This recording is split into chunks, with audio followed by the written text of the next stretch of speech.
Top quality और consistent performance के लिए सिर्फ सिल्वर पंप नाम याद रखना। अन्य समाचारों तो अमदावादના ગોતા ઈડબ્લ્યુએસ આવાસ યોજનામાં મકાન ફાળવણીનું કૌભાંડ સામે આવ્યું છે। અહીં બાકી મકાનમાં ફાળવણીનું 3 શખ્સોએ મળીને કૌભાંડ આચર્યું છે। જાતે જ લાભાર્થી શોધીને મકાનની બારોબાર તેઓ ફાળવણી કરી દેતા હતા। મકાન ફાળવણીના 50,000 રૂપિયા લેતો એક વિડીયો પણ સામે આવ્યો છે। આ વિડીયોમાં આરોપી વિપુલ જૈન અને સૈયદ નામના વ્યક્તિ સ્પષ્ટ દેખાઈ રહ્યા છે। રસ્તા પર જ દસ્તાવેજ લઈને આવાસ મકાનનો તેઓ વહીવટ કરી દેતા હતા। જ્યાં આરોપી વિપુલ જૈનની પોલીસે આ મામલે ધરપકડ કરી લીધી છે। કુલ 3 લોકો સામે અત્યાર સુધીમાં પોલીસે ફરિયાદ નોંધી છે।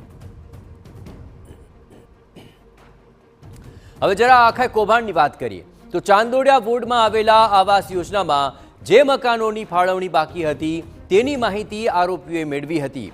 તેઓ જાતે જ મકાન માટે લાભાર્થીઓને શોધી લાવતા હતા અને રસ્તા પર જ મકાનોના ખોટા દસ્તાવેજ વગેરે બનાવીને વહીવટ પણ કરી લેતા હતા। આરોપીઓએ અત્યાર સુધી 21 જેટલા બોગસ પોઝિશન લેટર પણ આપી દીધા। આ આરોપીઓ રસ્તા પર કેવી રીતે વહીવટ કરતા હતા તેનો એક વિડીયો સામે આવ્યો છે। આપ જુઓ કે જેના આધારે પોલીસે આરોપી વિપુલ જૈનની ધરપકડ કરી છે અને જે अन्य लोको पण तेमां संडोवायेला छे तेवा कुल मळीने अत्यार सुधीमां 3 सामे गुनो दाखल थई चूक्यो छे। जेमां सैयद अने शुक्ला नामना 2 आरोपी हजू पण फरार छे एटले के तेमनी पण तेमां संडोवणी छे। हवे तेमने पण पकड़वानी तजवीज हाथ धराशे। जेमां 1736 मकानो आवासो छे जे पैकी 1372 मकानो आवासोनी फाळवणी कर देवामां आवी छे।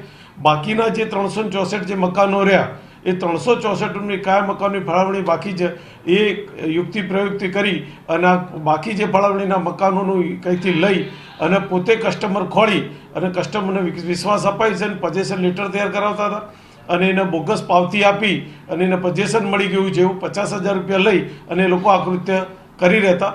હાલમાં તપાસમાં ફરિયાદમાં 3 આરોપીના નામ છે જેમાં વિપુલભાઈ નટવરલાલ છે, જાતે છે, મગિયા છે તેઓ છે, એમનું એક નામ છે, એક સૈયદ કરીને ઈસમ છે અને બીજો ઈસમ છે શુક્લા।